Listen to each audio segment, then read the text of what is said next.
My name is Jordan Matthews, and I'm 32 years old. 3 months ago, my older sister Jessica stood in the middle of our parents' living room during Thanksgiving dinner and called me a failure in front of 23 family members. She laughed, actually laughed, when I tried to explain what I did for a living. She told everyone that my little hobby was cute, but that I really needed to get a real job like her. The room went silent. My mom looked uncomfortable. My dad studied his plate, and my younger cousins stared at their phones, desperate to be anywhere else. What Jessica didn't know in that moment was that my hobby had generated $1.2 million in revenue over the past 18 months. She didn't know that I'd been featured in Forbes Under 40. She didn't know that I owned my condo outright in downtown Seattle. And she definitely didn't know that 6 weeks later, she'd be sitting in my minimalist home office, mascara running down her cheeks, begging me for $50,000 to save her from financial ruin. Before I tell you exactly how we got there, do me a favor. Hit that like button and subscribe if you've ever been underestimated by the people who should have supported you most, and drop a comment telling me where you're watching from and what time it is. I'm curious who's joining me on this journey. Trust me, this story has more twists than you're expecting. Let me take you back to where this all really started. Growing up, Jessica was everything I wasn't. She was 3 years older, confident, beautiful in that effortless way that made people turn their heads.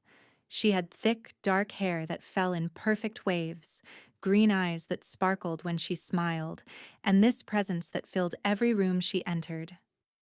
I was the awkward middle child, too tall, too thin, with frizzy brown hair I never quite learned to manage, and glasses that always slid down my nose. Jessica excelled at traditional success. She got straight A's without seeming to try.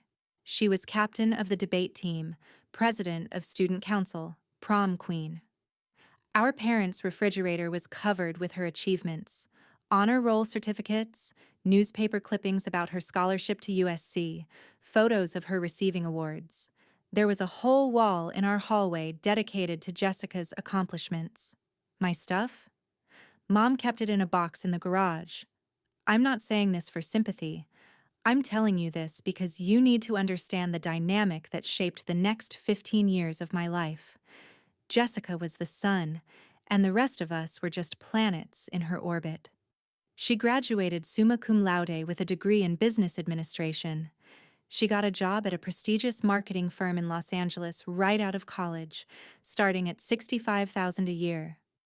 Our dad threw her a graduation party that cost more than my entire college fund. I remember standing in the backyard of our family home in Portland, watching 200 people celebrate Jessica's achievements and thinking, will anyone ever be this proud of me? Meanwhile, I was finishing up my degree at Portland State University, a state school, not a prestigious private university like USC. I studied graphic design and digital media, which my father called art stuff, in a tone that made it clear he didn't consider it a real career path. My mom would pat my hand and ask when I was going to think about getting my teaching certificate, for something stable.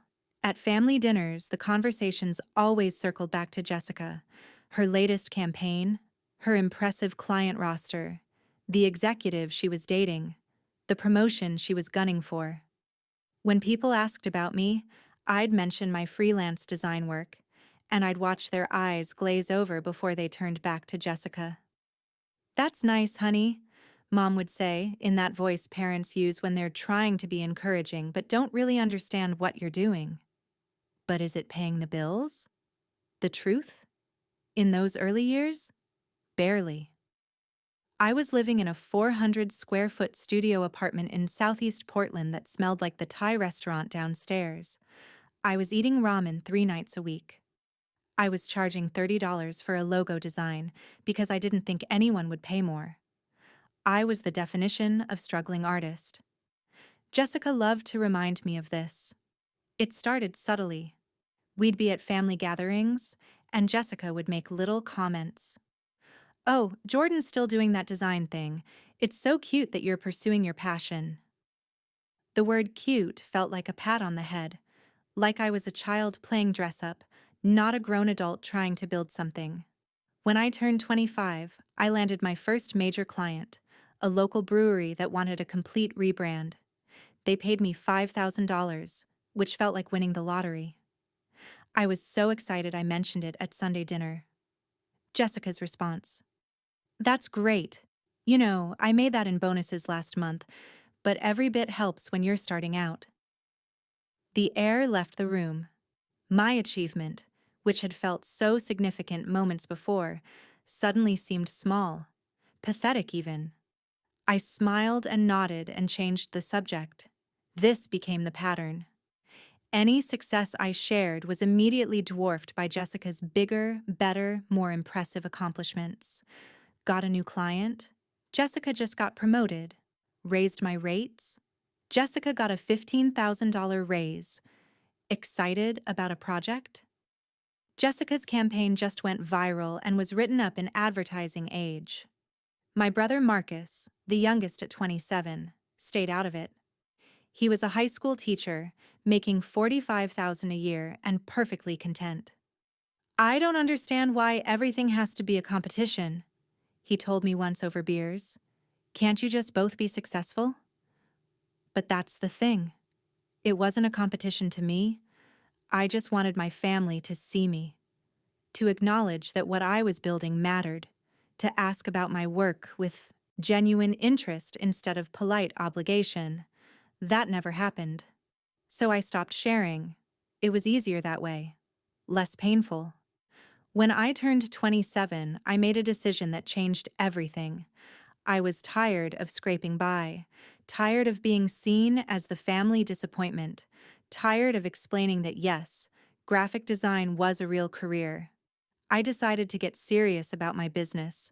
I took an online course in business strategy. I learned about pricing psychology, client management, scaling services. I discovered that I'd been massively undercharging for my work. That logo I was selling for $30?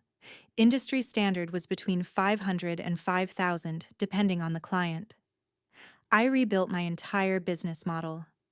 I niched down, specializing in brand identity for tech startups and sustainable businesses. I raised my rates to match my experience. I stopped saying yes to every project and started being selective.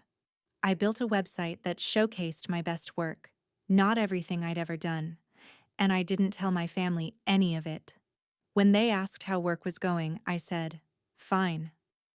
When they asked if I was still doing design, I said, "Yep." When they asked if I'd ever consider a more stable career, I smiled and changed the subject. My mom thought I was being secretive because I was struggling. My dad assumed I was embarrassed about not having a real job. Jessica thought I'd finally accepted my place as the family underachiever and stopped trying to compete. They were all wrong. In my first year with the new business model, I made $90,000. In my second year, I made $140,000. By year 3, I was pulling in $220,000 annually, working with startups that would become household names, building brand identities that would be seen by millions of people. I moved out of my studio apartment into a beautiful 2-bedroom condo with floor-to-ceiling windows overlooking the Willamette River. I paid cash for a used Tesla. I started investing: stocks, index funds, a rental property. I traveled to Tokyo, Barcelona, Copenhagen for both work and pleasure, and I told my family absolutely nothing about any of it. Living this double life was strange. On one hand, I was this successful entrepreneur, meeting with CEOs, negotiating 5-figure contracts, being interviewed for design podcasts and industry publications.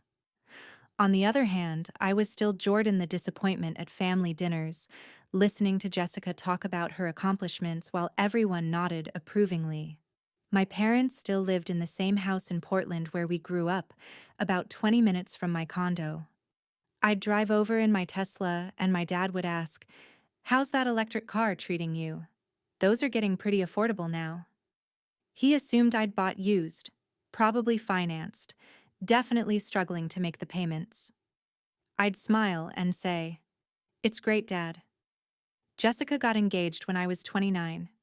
His name was Brandon, and he worked in tech sales. He was handsome in a generic way, sharp jaw, expensive haircuts, perfectly white teeth. He made good money, around $130,000 a year, and Jessica made sure everyone knew it. The engagement party was lavish. My parents contributed $10,000. Brandon's parents matched it. There was a live band, a caterer, an open bar, 200 guests. Jessica wore a designer dress and showed off her ring, 2 carats, platinum setting, to everyone who came within arm's reach. "Brandon takes such good care of me," she gushed to a group of aunts while I stood nearby, holding a glass of champagne. "I'm so lucky to be marrying someone so successful, someone who can provide the life I've always wanted." She glanced at me then, just for a second, and I saw the unspoken comparison in her eyes. She'd found someone successful, someone stable, someone real, unlike whatever I was doing. I left the party early, drove home to my beautiful condo, and sat on my balcony watching the city lights reflect off the river. My phone buzzed with a notification. A new client had just signed a $40,000 contract for a complete brand overhaul. I'd negotiated the deal that afternoon before the party. The contrast was dizzying. In my professional life, I was valued, respected, sought after. In my family life, I was invisible. I could have told them the truth at any moment, could have shown them my portfolio, my client list, my bank statements, could have explained that I'd been featured in design publications, that my work had won awards, that I was financially ahead of most people my age. But something stopped me.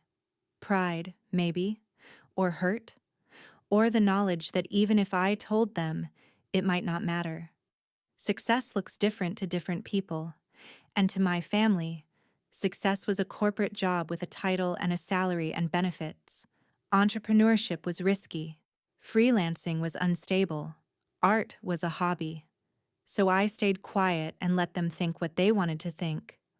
What I didn't know, what none of us knew, was that Jessica's perfect life was a carefully constructed facade, and it was starting to crumble. The wedding was scheduled for the following June. Jessica went into full bridezilla mode, which surprised no one. She had opinions about everything: the flowers, the venue, the catering, the invitations, the bridesmaids' dresses.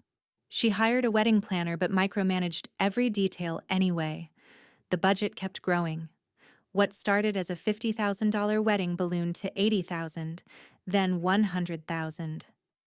My parents were stressed about money, though they tried to hide it. Dad was a year from retirement, and they were supposed to be saving.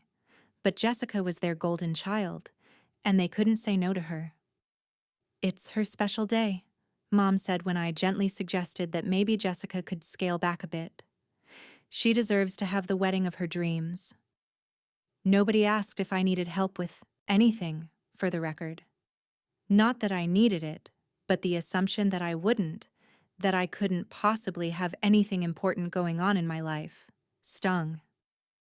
About 6 months before the wedding, I noticed changes in Jessica. She seemed stressed, distracted. She snapped at Mom during a fitting for her dress. She and Brandon argued about the honeymoon cost. She wanted 2 weeks in Bali. He wanted 1 week in Mexico to save money. "We have expenses," I heard him say during a family barbecue, his voice low but tense. "The wedding is already costing more than we planned." "Don't be cheap," Jessica hissed back. "This is a once-in-a-lifetime experience." But there were other signs, too. Jessica's designer purse collection stopped growing. She mentioned switching to a cheaper gym. She started suggesting we meet for coffee instead of brunch. Small things, but noticeable if you were paying attention. I didn't think much of it at the time. Everyone has financial ebbs and flows, right? Marcus noticed too. Is Jess okay? He asked me one evening. We were at a bar in Northeast Portland, shooting pool like we did most Thursday nights. She seems off lately. Wedding stress, I said, lining up a shot. Planning something that big would make anyone crazy. Maybe, Marcus said, but he didn't sound convinced. Which brings us to that Thanksgiving dinner 3 months ago. The one where everything fell apart. Mom had been cooking for 2 days. The house smelled incredible.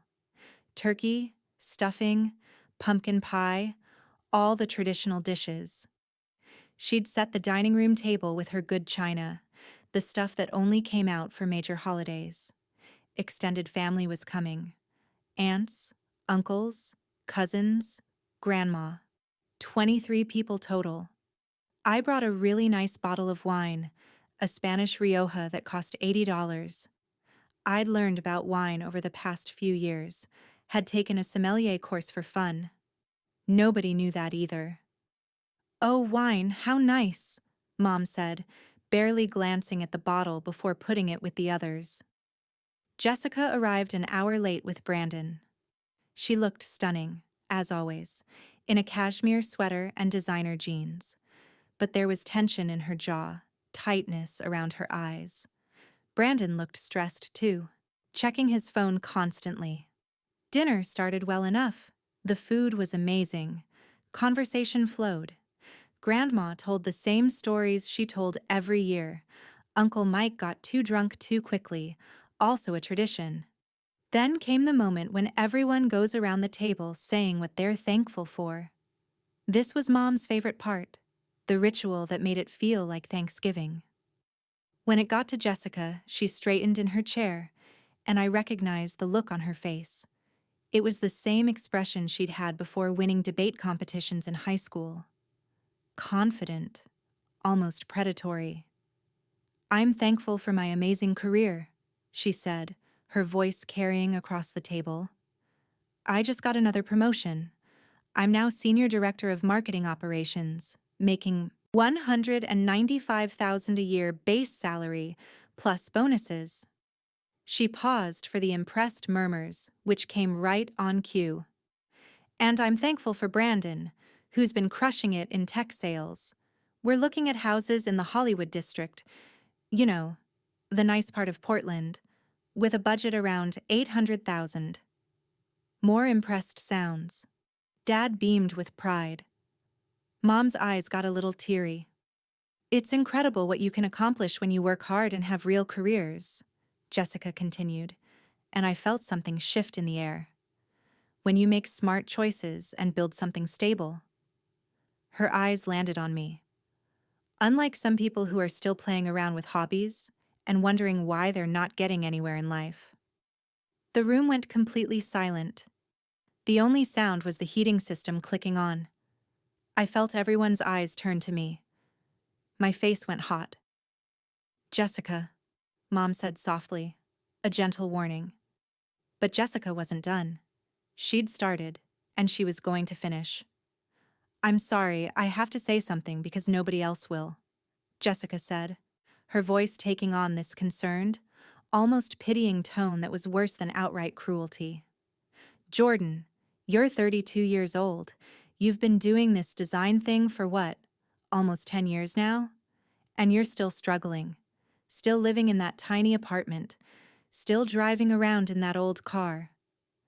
"I don't live in that apartment anymore," I said quietly. "And my car's not—" "The point is," Jessica interrupted, "you're not building anything real. You're not building equity. You're not building a career path. You're not building toward retirement. You're just existing. Playing around on your computer and calling it work." "Jessica, that's enough," Marcus said sharply. "No, someone needs to say it," Jessica continued. She looked around the table, gathering support from the audience. "We all talk about it privately. How worried we are about Jordan. How she's wasting her potential on this little hobby that's never going to turn into anything substantial." "I have a business," I managed to say, my voice embarrassingly shaky. "I have clients. I make—" "What?" 30,000 a year? 40? Jessica laughed, and it was genuinely cruel. Honey, I made that in bonuses alone last quarter. I'm not trying to be mean. I'm trying to help you see reality. You need to give up this fantasy and get a real job. Something with stability, benefits, a 401k. You know, adult things. I opened my mouth to respond, but nothing came out. What could I say? If I told them the truth right then, that I'd made over $1 million in the past 18 months, that I owned my condo outright, that I had more in savings than anyone at this table, it would sound defensive, desperate, like I was making it up to save face. Maybe it's time to grow up and join the real world, Jessica finished, sitting back in her chair with this satisfied smile. I'm just saying what everyone's thinking. The silence that followed was excruciating. My dad cleared his throat. Well, that's... Jessica, maybe this isn't the right time for... She's right, though. My Uncle Mike slurred from the end of the table. Can't mess around forever. Eventually, you gotta get serious about life. I stood up. My chair scraped loudly against the hardwood floor. Jordan, Mom started. I need some air, I said. I walked out of the dining room, through the kitchen, out the back door into the November night. It was cold, maybe 40 degrees, and I hadn't grabbed my jacket. I stood on the back porch, shaking. From cold or anger or humiliation, I wasn't sure. Marcus came out a few minutes later. He put his jacket around my shoulders. She's a bitch, he said simply. I laughed, even though I felt like crying. Yeah.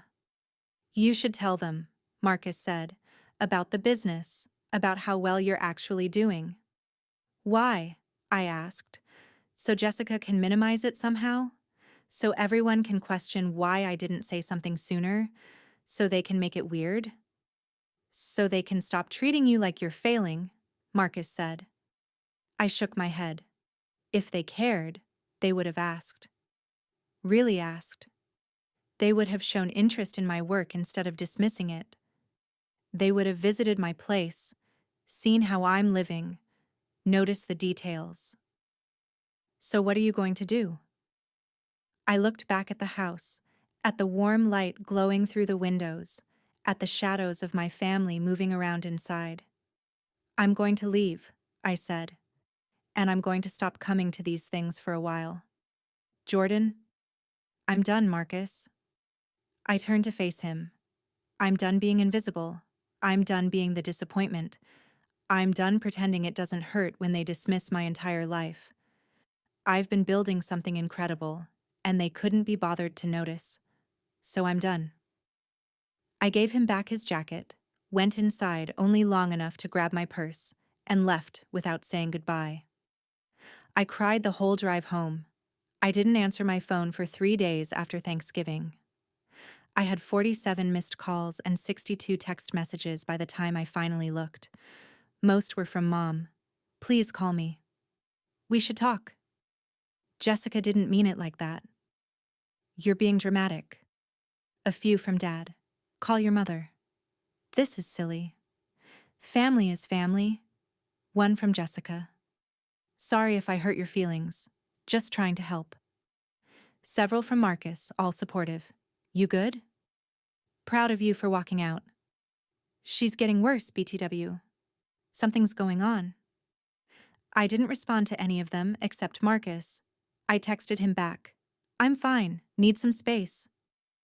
I threw myself into work. I had 3 major projects running simultaneously: a rebrand for a sustainable fashion startup, a complete visual identity package for a fintech company, and ongoing work with a client who'd been with me for 2 years. I worked 12-hour days, lost myself in color palettes and typography and brand strategy. Work was where I mattered. Work was where my skills were valued. Work was where people respected me. My phone kept buzzing with family calls. I kept ignoring them. 2 weeks after Thanksgiving, Mom showed up at my condo. I'd just finished a client call when the doorbell rang.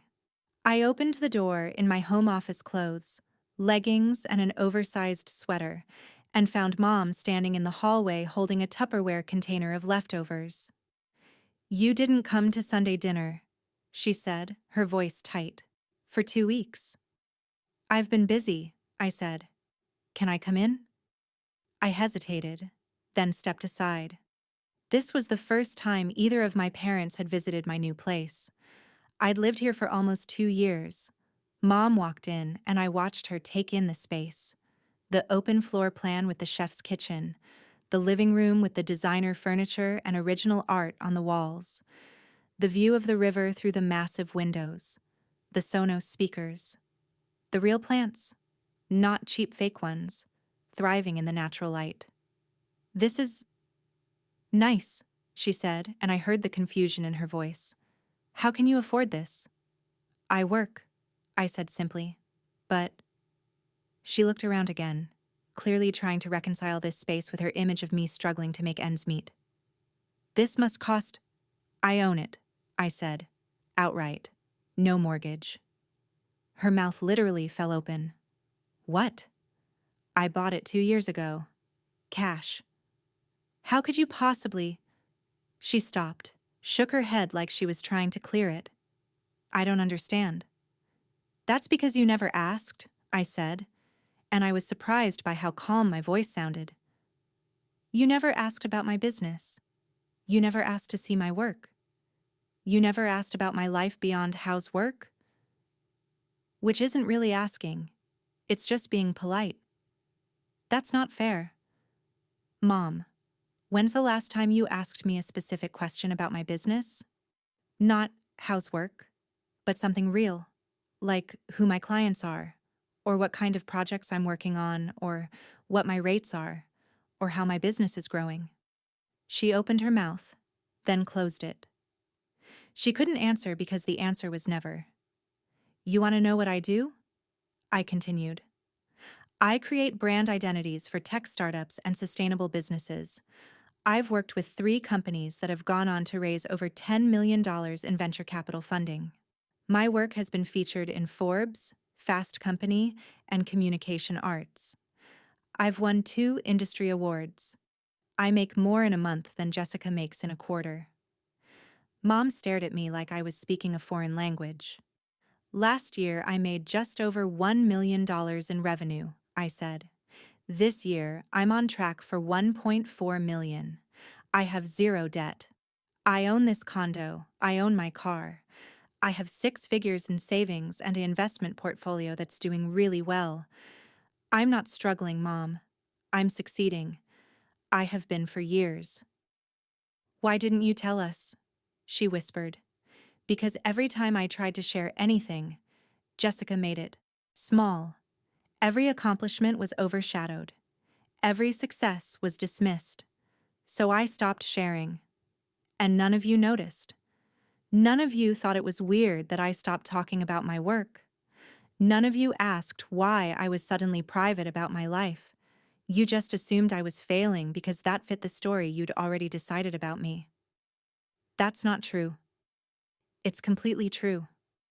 I felt tears building but blinked them back. I'm the disappointment, right? The one who chose wrong. The one with the hobby. That's been my role in this family for so long that even when evidence suggested otherwise, you didn't question it. Mom set the Tupperware down on my kitchen island, the beautiful quartz countertops she was just now seeing. "I'm sorry," she said. "We should have paid more attention. I should have asked more questions." "Yeah," I agreed. "You should have." "Will you come to Christmas?" she asked. "Please. It won't be the same without you." I thought about it. Thought about sitting at that table again, feeling invisible again, watching Jessica hold court again. "I don't know," I said honestly. "I need more time." Mom left shortly after, looking shaken. I watched her go and felt something shift inside me. I'd been carrying around the weight of their dismissal for so long that I'd forgotten what it felt like to stand up straight. 3 weeks after Thanksgiving, Marcus called me on a Tuesday night. "Something's happening with Jessica," he said without preamble. "She and Brandon are fighting constantly. She's been weird at work, apparently. Mom talked to one of Jessica's colleagues at some event. And she keeps asking Mom and Dad for money." "For what?" "She won't say. She says it's wedding stuff. But the wedding's still 6 months away, and they already paid for most of it." I felt a twinge of something. Not quite concern. Not quite satisfaction. Something in between. "Why are you telling me?" I asked. "Because I think she's in trouble," Marcus said. "Real trouble, and I think it's going to come crashing down soon." He was right. 2 weeks later, in mid-December, Brandon called off the wedding. I heard about it through Marcus, who heard about it through Mom, who heard about it through Jessica between screaming and sobbing. Apparently, Brandon had discovered that Jessica had been hiding debt. A lot of debt. She'd maxed out 4 credit cards trying to maintain her lifestyle, the designer clothes, the expensive restaurants, the luxury vacations. She'd been living beyond her means for years, and it had finally caught up with her.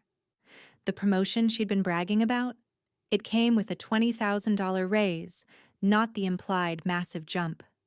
Her actual salary was $145,000, not $195,000. Still good money, but not enough to support the lifestyle she was projecting. Brandon, who was financially conservative and had been saving aggressively, was horrified when he found out. They'd been planning to buy a house together, and he'd discovered that not only did Jessica have $70,000 in credit card debt, but she'd also been lying about her salary and her savings. She had less than $3,000 in the bank. He ended the relationship immediately. Jessica was devastated. And suddenly, her perfect life was falling apart in real time. She moved back in with our parents. She started going to therapy.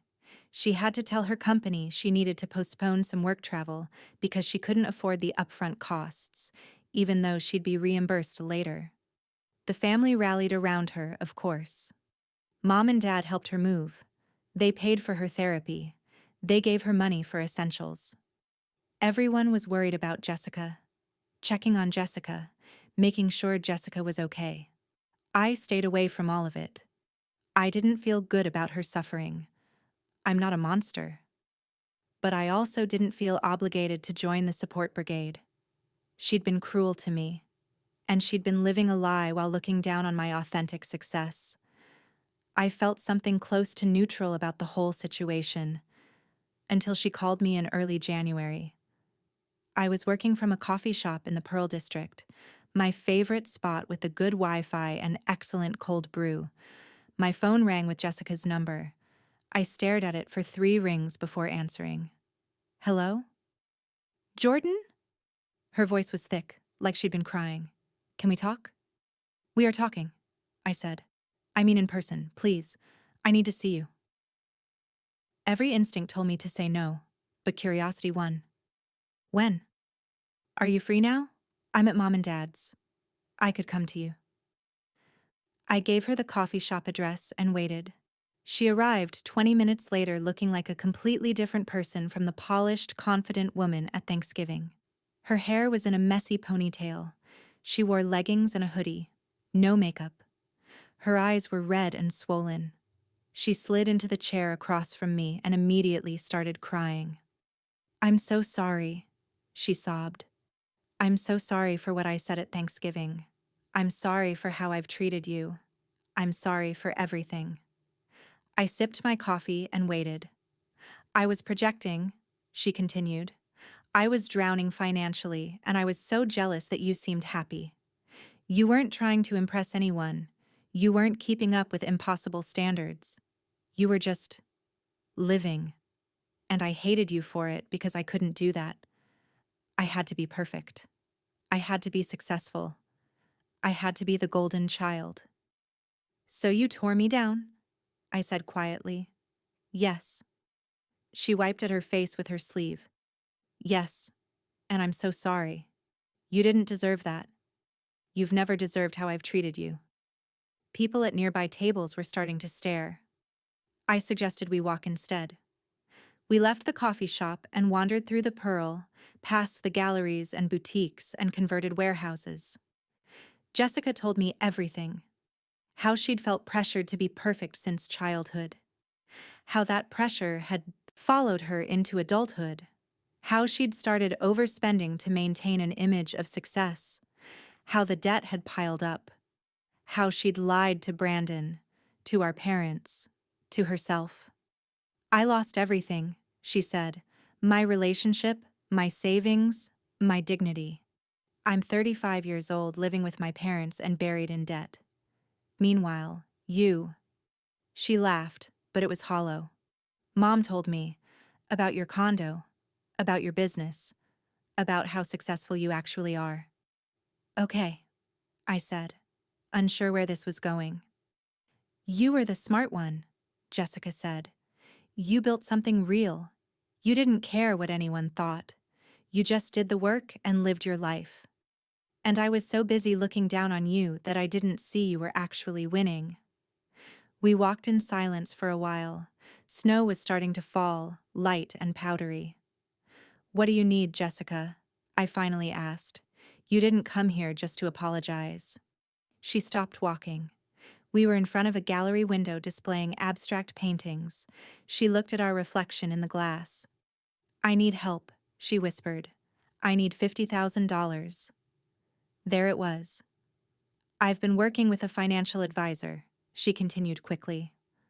I have a plan to get out of debt, but I need $50,000 to consolidate everything, to pay off the high-interest cards, to give myself room to breathe and rebuild. Mom and Dad don't have it. They've already helped so much. Marcus doesn't have it. Brandon won't even take my calls.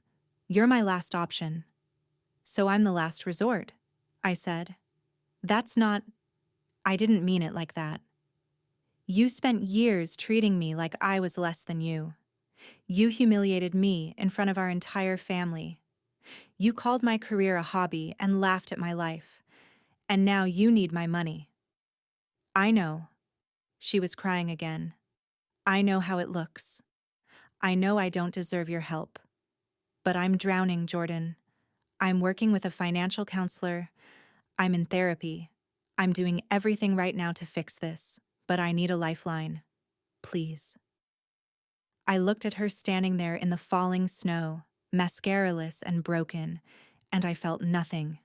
Not satisfaction at her downfall, not anger at her audacity, not sympathy for her situation, just nothing. I'll think about it, I said. That night, I sat in my home office with a glass of wine and did something I rarely did.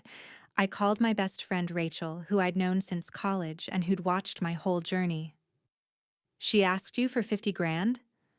Rachel's voice was incredulous over speakerphone. After everything? Yep.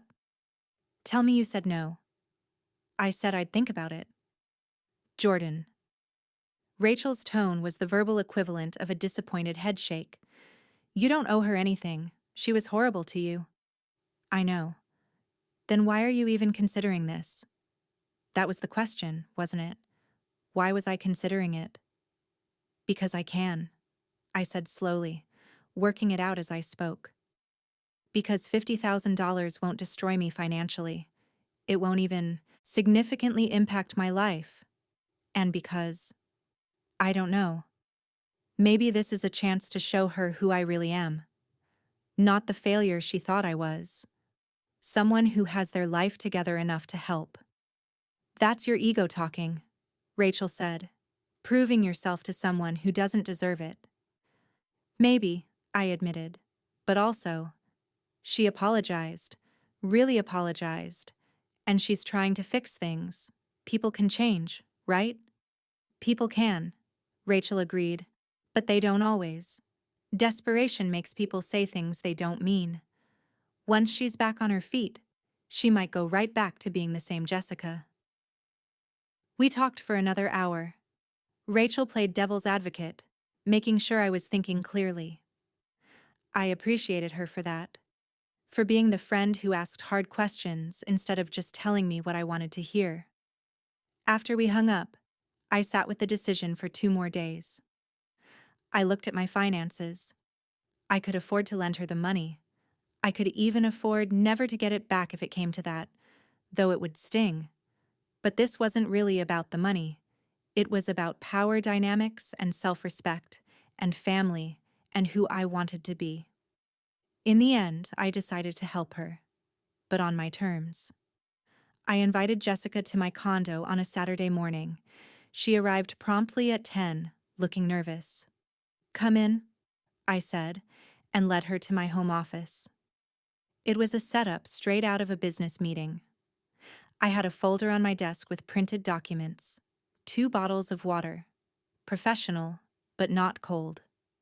Jessica sat across from me, and I saw her taking in the office, the expensive ergonomic chair, the dual monitors, the awards on the shelf, the framed magazine features on the wall.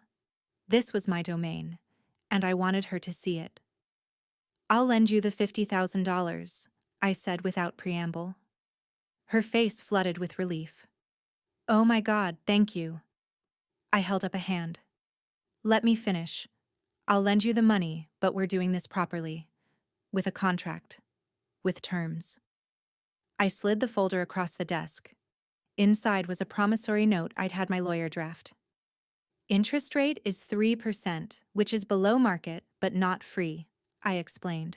"Repayment schedule is monthly payments of $1,000 starting 3 months from now, which gives you time to get your footing.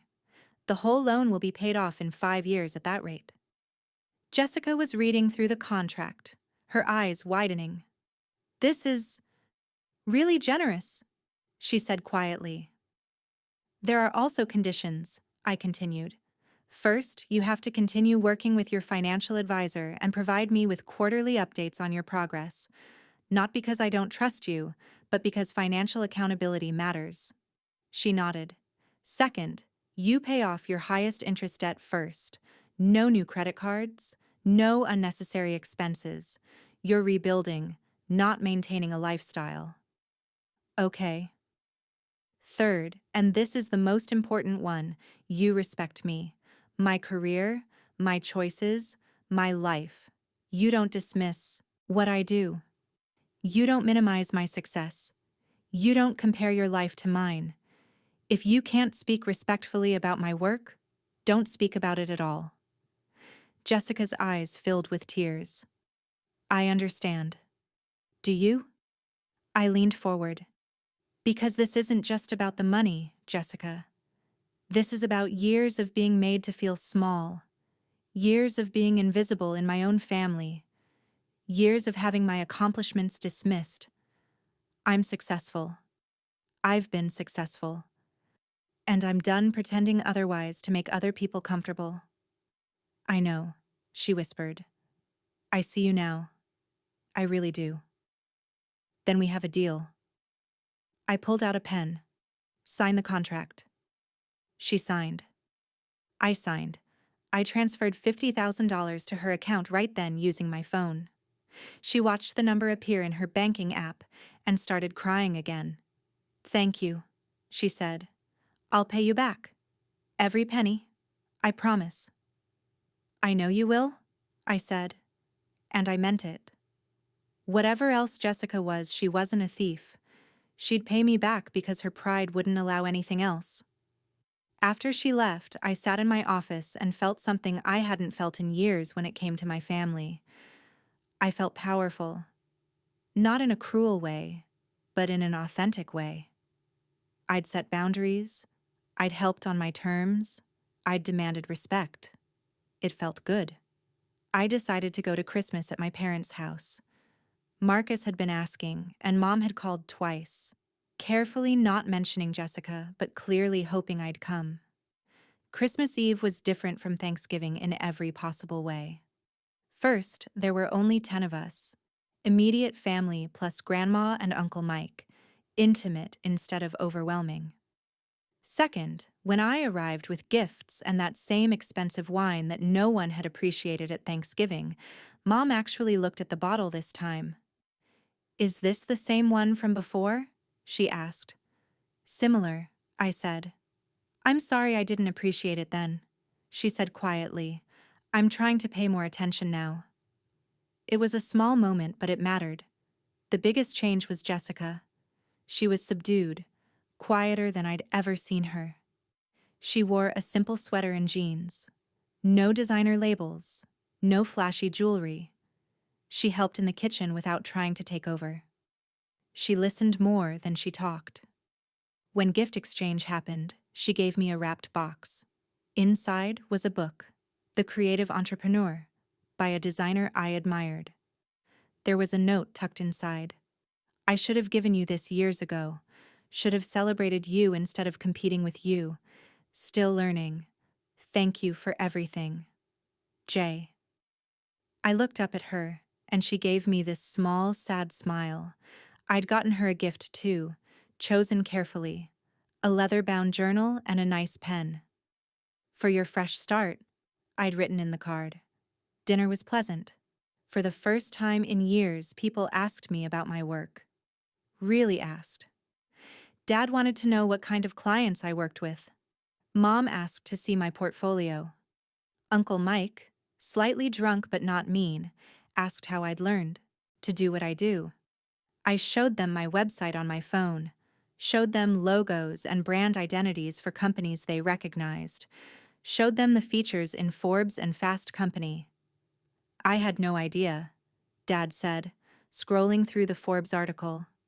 This is really impressive, Jordan. Yeah, I said simply. It is. Marcus caught my eye from across the table and grinned. Proud of me, proud that I was finally getting recognized. Jessica was quiet during this exchange. Not sulking, just subdued.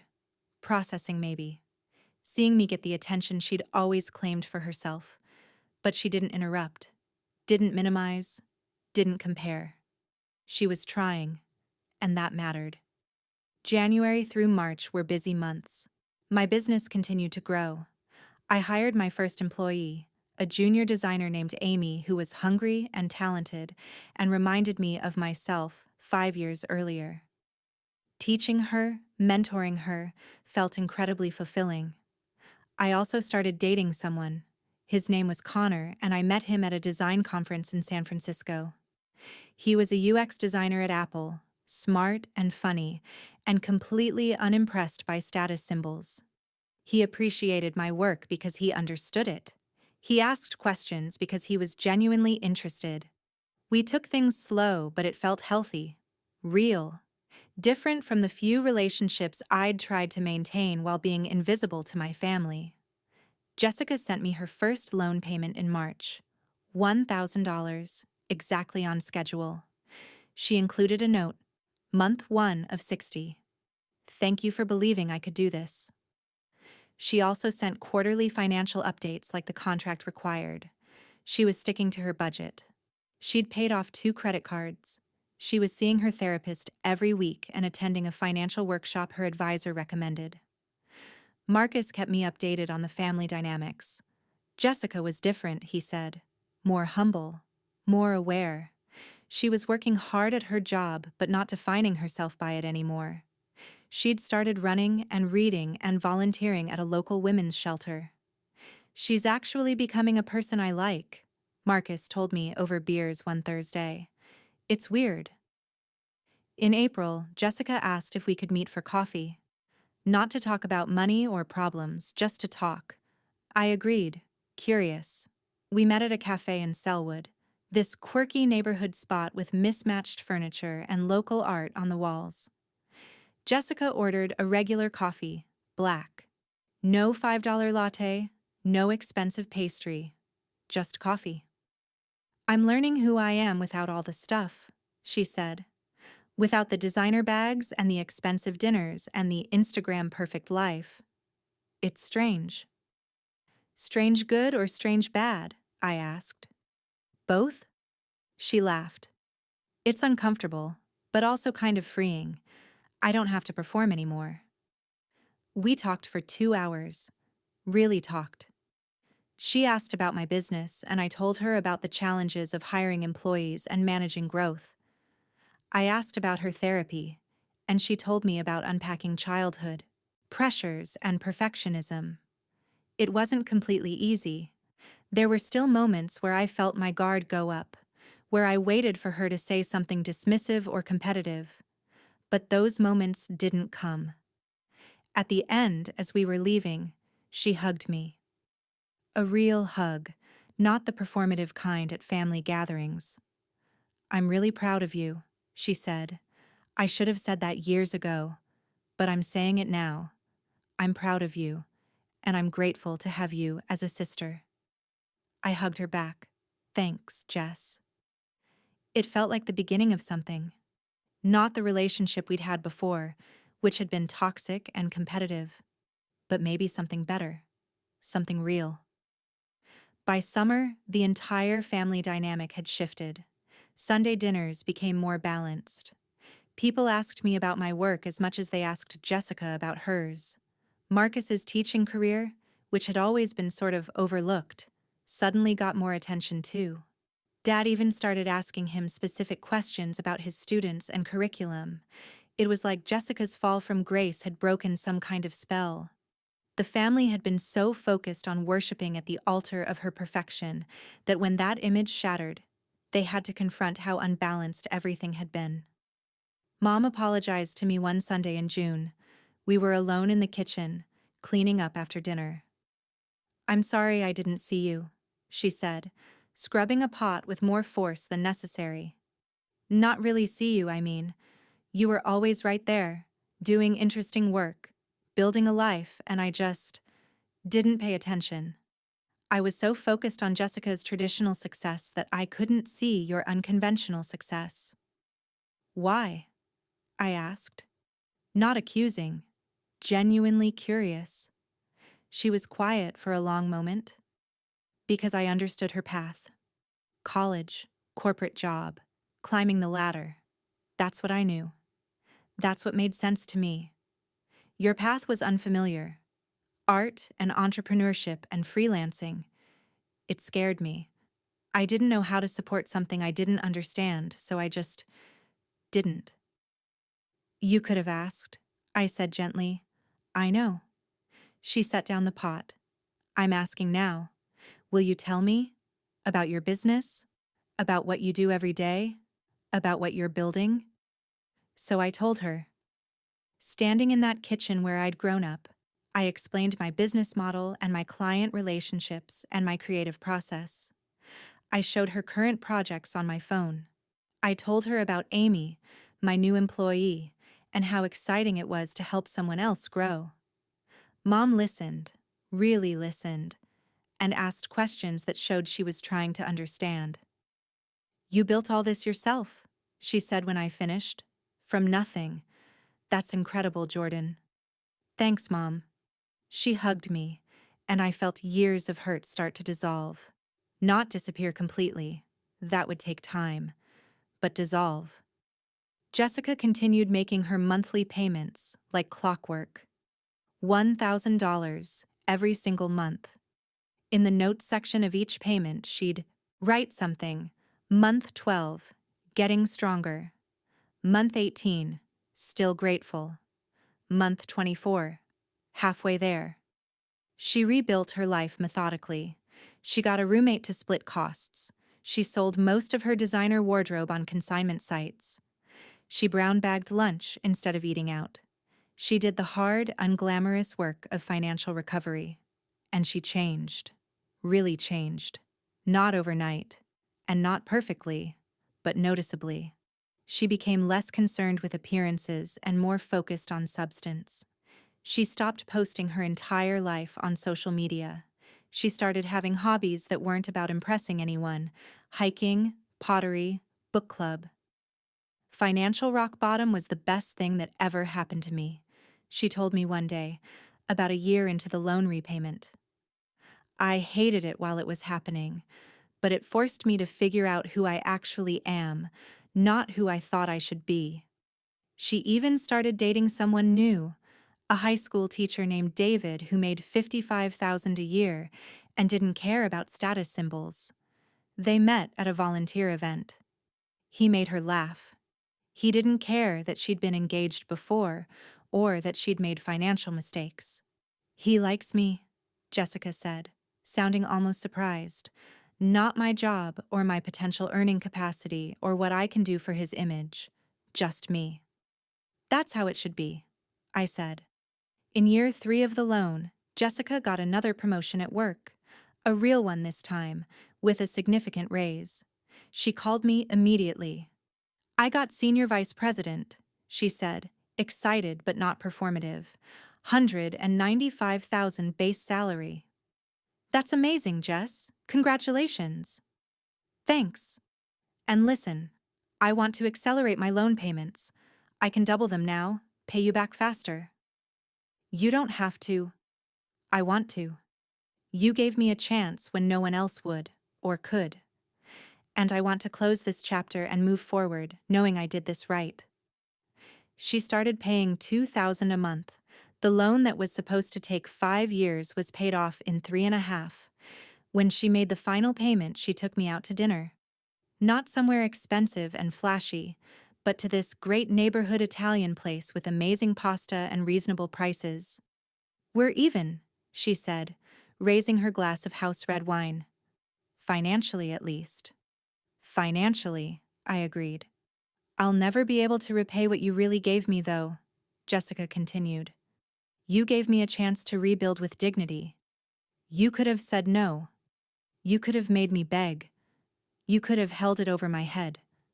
But you didn't. You gave me terms I could meet and respected my ability to do it. You did the work, I said. I just provided capital.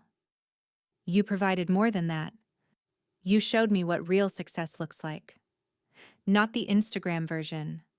Not the keeping up with everyone version. The version where you build something real and live authentically and don't need anyone else's approval. We clinked glasses, and I felt something I hadn't felt about Jessica in over a decade. I felt proud of her. Not the performative pride of watching someone succeed by traditional metrics, but real pride in watching someone do the hard work of becoming a better person. It's been 3 years since that Thanksgiving dinner. I'm 35 now, the age Jessica was when her life fell apart. My business has continued to grow. I have 3 employees now. Amy, who's become an incredible designer, plus a project manager and a junior developer. We work on increasingly complex projects for increasingly prestigious clients. Last year, we did the complete rebrand for a tech company that's now valued at $300 million. I was invited to speak at South by Southwest. My work was featured in a coffee table book about contemporary brand design. I've been approached about writing my own book. But more importantly, I'm happy. Connor and I moved in together 6 months ago, into a house we bought in Ladd's Addition, this beautiful historic neighborhood with rose gardens and tree-lined streets. We're talking about marriage, but there's no rush. We're building something real. My relationship with my family is healthier than it's ever been. I see my parents every few weeks, and the visits are genuinely pleasant. Dad asks about my clients and remembers details from previous conversations. Mom reads articles I send her about design and entrepreneurship. Marcus and I still shoot pool every Thursday night. He's dating someone new, a fellow teacher, and she's great. And Jessica. Jessica and I are something close to friends now. Real friends, not just sisters obligated to tolerate each other. She and David got engaged last month, a simple proposal on a hiking trip, with a modest ring they chose together. She asked if I'd be a bridesmaid, and I said yes. Small wedding this time. She laughed when she told me about the engagement. Like 30 people max. Pizza and beer reception. No wedding planner, no stress. Just celebrating with people we love. That sounds perfect, I said, and meant it.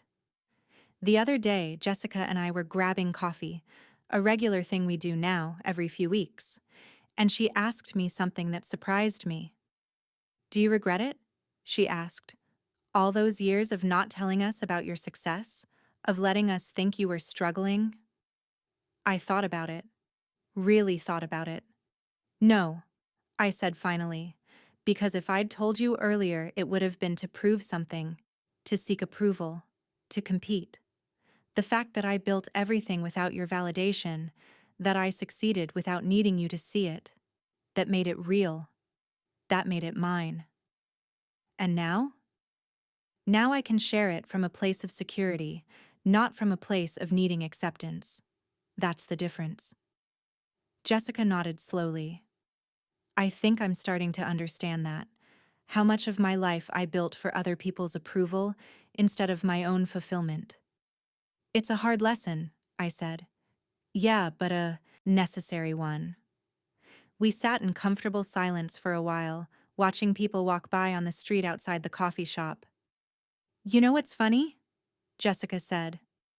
I used to think you were the one who didn't have it together, but you were the one who had it together the whole time. You knew who you were and what you wanted to build. You didn't need anyone's permission or approval. You just did it. You're doing it now too, I said. The real version of your life is better than the perform version ever was. She smiled. Yeah, it really is. Sometimes people ask me if I'm angry about those lost years, about the time I spent being invisible in my own family, about Jessica's cruelty at Thanksgiving, about feeling like the disappointment when I was actually succeeding all along. The answer is no. I'm not angry. I'm grateful. Those experiences taught me something crucial. External validation is empty. Other people's opinions about my life mean nothing compared to my own knowledge of my worth. I didn't need my family to see my success for it to be real. It was always real. I was always succeeding. Jessica needed to fall apart to rebuild herself authentically. My family needed to have their golden child topple from the pedestal to see how unbalanced their attention had been. I needed to be underestimated to learn that I don't require anyone's estimation to be worthy. We all needed our journeys to get where we are now, which is healthier, more authentic, more connected.